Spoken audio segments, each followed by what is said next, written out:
We live simultaneously in two dimensions that are superimposed, the relative and the absolute. The ego is only aware of the relative, but it is the absolute self that is real, that governs, that determines, that reveals, and that liberates. The ego identity is temporary and unreal. And the function of yoga is to enable us to leave the unreal for the real. But to recognize that the unreal itself is part of the real. And it gains its value through its surrender to the real, through its willingness to be a reflection, a true model, a true incarnation within the unreal of the beauty and the goodness and the truthfulness, the nobility, the royalty, the purity of the absolute self. Each one of us is a manifestation of the absolute self. Each one of us equally has the opportunity through the realization of the absolute self and the shedding of the unreal identity with all of its traumas, its suffering, its anger, its addictions, its attachments, all of the horror of the karma of the ego, all have the opportunity to shed it effortlessly, immediately, simply through surrender to your own real self.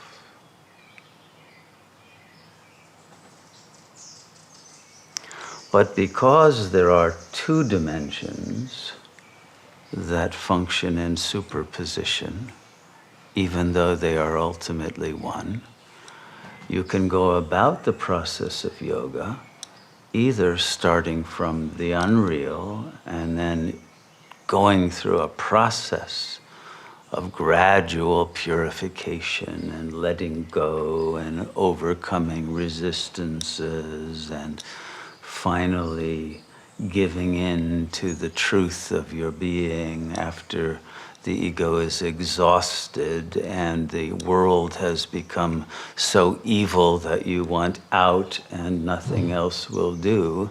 You can do it that way, which is why the world is becoming evil, so that it will be much easier to choose God than to choose to remain in a world that is dying and that is destroying itself. You can do it that way, but it's much easier to realize from the beginning that you are the absolute self, who has never been born, never suffered, never committed a sin, never had to undergo karma. And all you need to do is enter fully into that dimension of the unreal and bring the light of the real, the power of truth, the power of divine love into that space that seems to exist within the dimension of time, all the while realizing the timeless and changeless presence of the absolute uncreated self that you are. So you can do it either way. You can do it both ways. But the truth is you are liberated here and now because only the liberated absolute self is real. You can continue in the illusion for as long as you enjoy it, but that enjoyment comes with a price. If you believe the unreal to be real, then its suffering will be real to you, not just its enjoyments. And only when you are willing to sacrifice those crumbs of enjoyment in order to have the infinite bliss of the Absolute Self, then all of the karma of suffering will fade away. And the beauty and the joy that is immortal, eternal, infinite, and everlasting will be yours again. So you can choose to live as an ego, or you can choose to abide as the self, beyond life and death, beyond the illusions that the ego has been captured by. You have the choice because you have the intelligence to realize these two different levels of reality that you can choose to be in. It is entirely a matter of your own free will that you can apply either toward liberation or toward falling into the illusion in order to enjoy the intensity of the experience of being a bodily entity. And then having to deal with the fact that that comes with the price of pain and death. Everything that is born must die. That includes human beings, it includes your pets, it includes your loved ones, it includes the entire planet. Planets die, just as individuals do. If you believe in the reality of that and not see that the entire cosmic appearance is an appearance in the consciousness that is transcosmic, that is timeless, that is beyond space, that is infinite and absolute in its nature, which means it is not an appearance and it does not disappear. It is that absolute self that is cosmic, that is who you are. That can be realized here and now, even while the body remains alive. There is no need to wait until death to recognize that you were never the body, never in the body, never subject to the karma of the body. But that decision that must be made to realize that you are the unborn self must be a decision that remains unbroken.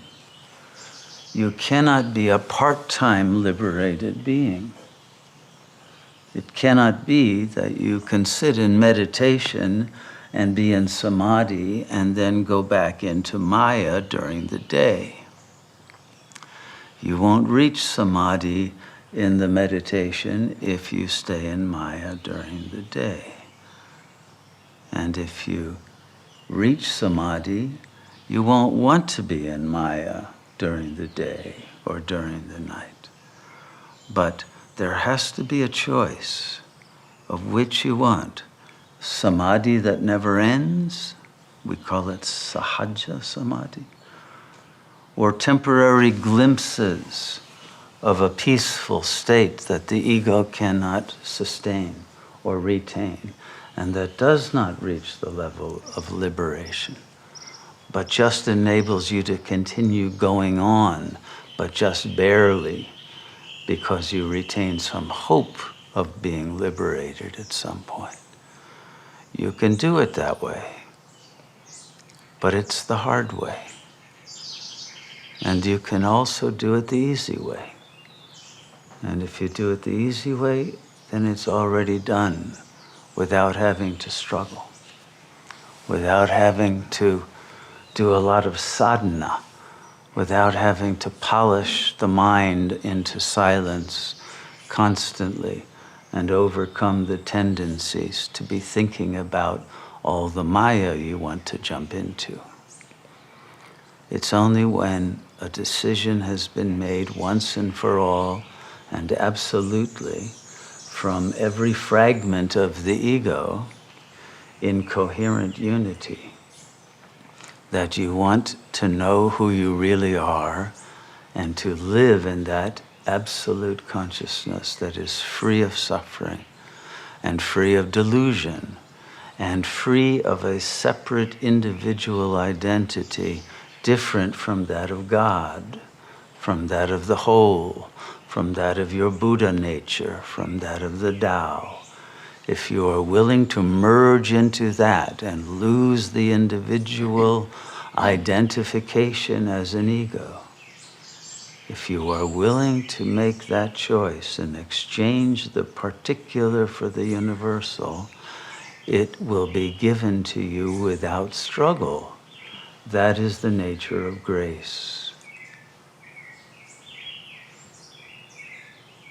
But grace comes when you choose that that is all that you want. If the mind is split and part of it still wants worldly enjoyments and all of the karma that comes with that, then you create a field of difficulties, of self-created obstacles, and there is no one to blame for those obstacles but your own choice. So if you are choosing to do it the gradual way, at least have the ethical and moral strength not to project on other people that they are to blame for your suffering, or that you didn't know, or that the world is the cause of my suffering. No, you have chosen. And if you take full responsibility for yourself, you will very intelligently choose to be a liberated sage here and now. You won't wait for the final bell to ring and tell you, sorry, now it's too late. But everyone has to make that decision for themselves. Not wait for a lightning bolt of grace to hit. You have to realize the light within your own third eye, here and now. That is what creates the bolt of lightning. It emanates from within you, not coming to you from without. And it happens when you surrender totally in love to the absolute self that you are. Nothing could be simpler. Nothing could be more urgent.